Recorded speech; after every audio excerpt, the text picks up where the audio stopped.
बाहर बहुत तेज बारिश हो रही है और बारिश में सपना की नौकरानी जैसे ही घर आती है तो हॉल अपनी सास और पति के साथ बैठी सपना उस पर भड़कने लगती है। आ गई आज भी लेट। टाइम देखा है, 11 बज चुके हैं। अब हम सुबह का नाश्ता करेंगे या दोपहर का लंच। मालकिन बाहर बहुत तेज बारिश हो रही, इतनी मुश्किल से बारिश से बचते मैं यहाँ आई हूँ और आप मुझ पर ही चिल्ला रही हो।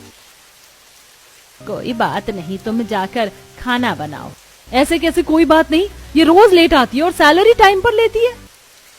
मालकिन अब आपका बहुत हो रहा है। मैं यहाँ आपके घर का काम करती हूँ, इसका मतलब ये नहीं कि आप मुझे अपना गुलाम बना ले। मुझे नहीं करना आपके यहाँ काम, मैं जा रही हूँ। सपना की चिक चिक से परेशान होकर उसकी नौकरानी काम छोड़कर बारिश में ही चली जाती है। बहू, इतनी मुश्किल से एक नौकरानी मिली थी, तूने उसे भी 2 महीने में भगा दिया। सपना देख तो लेती बाहर कितनी तेज बारिश हो रही है, तुम बेकार ही उस पर नाराज हुई। बताओ अब खाना कौन बनाएगा, क्योंकि तुम तो खाना बनाने से रही। तभी पेट पकड़कर राजू पिंकी आते हैं। माँ पापा, हमें बहुत भूख लग रही है, बाहर बारिश हो रही है, आप मेरे लिए पिज्जा मंगवा दो ना। मुझे भी इस बारिश में मोमोज खाना है। बेटा, तेरी बीवी तो खाना बनाने से रही, अब जब तक नौकरानी नहीं मिल जाती बाहर का ही खाना पड़ेगा। आशा के कहने पर विकास अपने परिवार के लिए इस बारिश में बाहर से ही खाना मंगवाता है। तो वहीं बारिश कम होते ही सपना की पड़ोसन आरती घर से कुछ बर्तन और खाना बनाने का सामान लेकर बाहर रखती है और चूल्हा जलाकर खाना बनाने लगती है। पर एक बार फिर तेज आंधी तूफान चलती है और उसका तिरपाल फटकर उड़ जाता है, जिस वजह से वो जल्दबाजी में सारा सामान अंदर रखने लगती है। माँ जी, राहुल, गोलू, राधा, सब जल्दी से बाहर आओ। देखो, तेज आंधी तूफान के साथ बारिश भी होने लगी। सारा सामान गीला हो उससे पहले अंदर रखवा दो। इस बारिश को भी अभी होना था। माँ, मैं तो पूरी गीली हो गई। जल्दबाजी में आरती सारा सामान तो घर में रख लेती है, पर लकड़ियां रखना भूल जाती है और वो सब गीली हो जाती हैं। जल्दबाजी में सारा सामान घर में तो रख लिया, पर लकड़ियाँ बाहर ही रह गई। दाल तो बन गई, अब रोटी कैसे बनाऊं?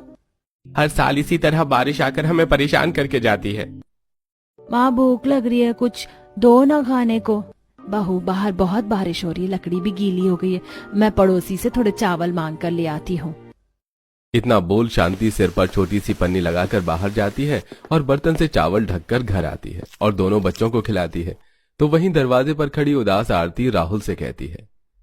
राहुल, कभी बहुत तेज आंधी आती तो कभी बारिश। कई बार खाना बनाते हुए खाने में बारिश का पानी चला जाता है। क्यों ना हम भी एक छोटी सी रसोई बना लें। आरती, तुम तो जानती हो 2 महीने से सैलरी नहीं मिली है, घर चला पाना भी मुश्किल हो रहा है। मैं कल दूसरा तिरपाल बांध दूंगा। अब कल राहुल दूसरा तिरपाल बांध देता है। इसी तरह कुछ दिन बीत जाते हैं और एक दिन राहुल ऑफिस गया होता है तो वहीं दोनों बच्चे स्कूल में होते हैं और शांति की तबीयत कुछ ठीक नहीं होती, जिस वजह से वो घर में आराम कर रही होती है और बाहर खुले में आरती खाना बना रही होती है। तो अचानक से इतनी तेज बारिश होती है कि चूल्हे के ऊपर से तिरपाल फट जाता है और सारा पानी सीधा सब्जी में गिरता है। साथ में रोटी भी गीली हो जाती है, पर वो सारा सामान अंदर रखती है और उदास बैठ कर कहती है। अब क्या करूं? लंच का समय हो गया है, बच्चे स्कूल से और राहुल फैक्ट्री से आते होंगे। अपने परिवार को मैं क्या खाने को दूं? परेशान आरती अब कुछ अनाज लेकर अपनी पड़ोसी के घर जाती है और उसकी रसोई में खाना बनाते सारी बात बताती है। तो वहीं सपना के खाना न बनाने की वजह से पूरा परिवार बाहर का खाना मंगवा कर खाता है। जब से वो नौकरानी गई, हमारे नसीब में तो बाहर का खाना ही लिखा है। अरे बहू, अगर हम इतना बाहर का खाना खाएंगे तो बीमार पड़ जाएंगे। माँ जी, बारिश में सर्दियाँ नहीं लगती, उमस बढ़ती है और मेरे बस की नहीं है इतनी गर्मी में खाना बनाना, और आप लोगों की फरमाइश भी तो बारिश में बढ़ जाती है। इसी तरह रोज विवेक और उसके पूरे परिवार को बाहर का खाना खाना पड़ता है।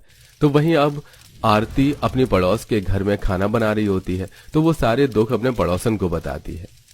तेरे साथ तो बड़ी परेशानी है। मेरी एक दोस्त है जो कोठियों में काम करती है, वो मुझे बता रही थी कि एक घर में नौकरानी की जरूरत है। तू बोल तो मैं बात करूं। हाँ बहन, मुझे पैसों की बहुत जरूरत है, एक रसोई बनाना बहुत जरूरी है, तुम बात करो। आरती के कहने पर उसकी पड़ोसन अपनी दोस्त से बात करती है और अगले ही दिन, आरती, ये एड्रेस तू कल से ही लग जाना यहाँ पर। अगले ही दिन आरती हाथों में पता लिए घर से निकल जाती है। वो आधे रास्ते पहुंचती है कि तभी तेज बारिश होने लगती है तो वो एक दुकान के बाहर खड़ी हो जाती है। कितनी तेज बारिश हो रही है। आज मेरा पहला दिन है, अगर पहले ही दिन लेट हो गई तो कहीं मालिक और मालकिन नाराज ना हो जाएं। पहले ही दिन आरती काम पर लेट नहीं होना चाहती थी, इसलिए वो बारिश में भीगती हुई सपना के घर पहुंचती है, जहां सब पिज्जा, बर्गर, पकौड़े जैसे बाहर का खाना खा रहे थे। वो समय पर आरती को आता देख सपना